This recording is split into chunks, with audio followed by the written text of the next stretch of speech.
주식 투자가 어려운 이유 18번째 시간을 시작해 보겠습니다. 30일, 걱정이 너무 많다. 2021년 5월 최근의 화두는 공매도 재개였습니다.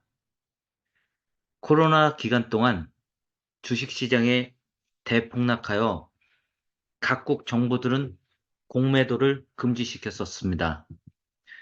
원래 주식을 팔기 위해서는 내가 주식을 보유하고 있어야 그 주식을 팔 수 있는데 공매도는 자신이 주식을 갖고 있지 않아도 주식을 빌려 매도하고 주가가 떨어지면 나중에 사서 갚는 거래 형태를 의미합니다. 물론 주식을 빌려 매도했는데 주가가 상승하면 손해를 보는 구조입니다. 공매도 시작하기도 전에 공매도 시작하면 주식시장 박살나는 거 아닌가 하는 글부터 현금화를 미리 해 놓아야 공매도 때 하락한 주식을 싸게 살 수 있다느니 어쩐다느니 말이 매우 많았지만 막상 공매도가 재개되고 당일은 하락, 그 후론 3일 상승이 이어졌다. 공매도 걱정이 끝나니 또 인플레이션 위기를 걱정한다. 그리고 인플레이션이 끝나면 또다시 일어나지 않거나 일어날 수도 있는 막연한 미래를 걱정하는 글과 뉴스들이 세상을 지배할 것이다. 왜 걱정을 이렇게 많이 할까? 걱정을 사서 한다는 말이 있다. 걱정을 계속해서 몰두해서 하게 되면 범불안 장애로까지 진행이 된다고 하는데 걱정이 과하면 신체까지 영향을 주게 되고 그 정도가 심해지면 정신과 치료를 받아야 되는 병으로까지 발전한다.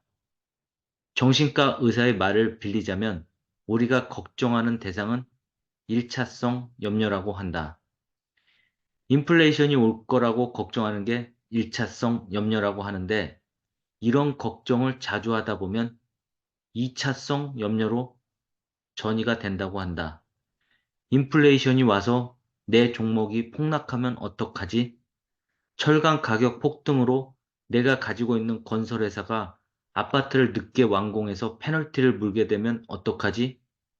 등등 1차성 염려가 계속되면 끝없는 상상의 나래를 펼쳐 우리를 2차성 염려의 바다로 인도하게 하는데 이런 상황까지 오면 인지 왜곡 중 재앙화가 왔다고 하는데 재앙화가 오게 되면 평소에 하지 않던 행동까지 이어질 수도 있다. 재앙화와 단기 손실 혐오 성향, 콜라보레이션은 주식 투자자가 반드시 인지하고 대응을 미리 해야 하는 심리적 맹점이다. 6번, 주기적으로 시련이 온다고 했는데 이런 시련은 그냥 오는 것이다. 예전에도 왔었고 앞으로도 끊임없이 온다. 주식시장의 특성이고 미리 알고 대처할 수가 없다.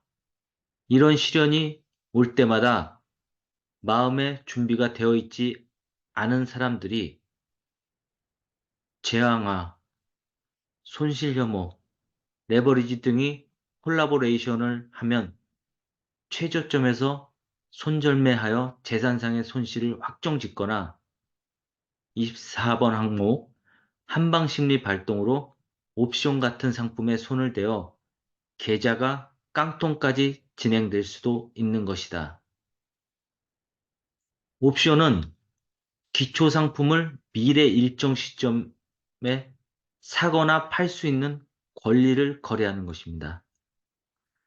옵션 관련 용어로 콜옵션, 풋옵션, 옵션 만기일 등이 있습니다. 걱정의 90%가 실제로는 일어나지 않는 일이라고 한다. 또한 주식시장에서는 역사가 있다.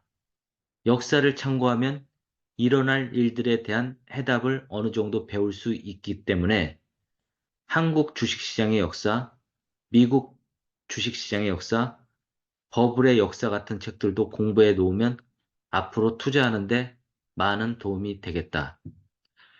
저 개인적으로는 2020년 코로나 시국에 참조했던 역사가 과거 스페인 독감 이후 주식시장이 어떻게 움직였는가였습니다. 스페인 독감 이후 유럽 주식시장은 3개월 만에 회복되었습니다.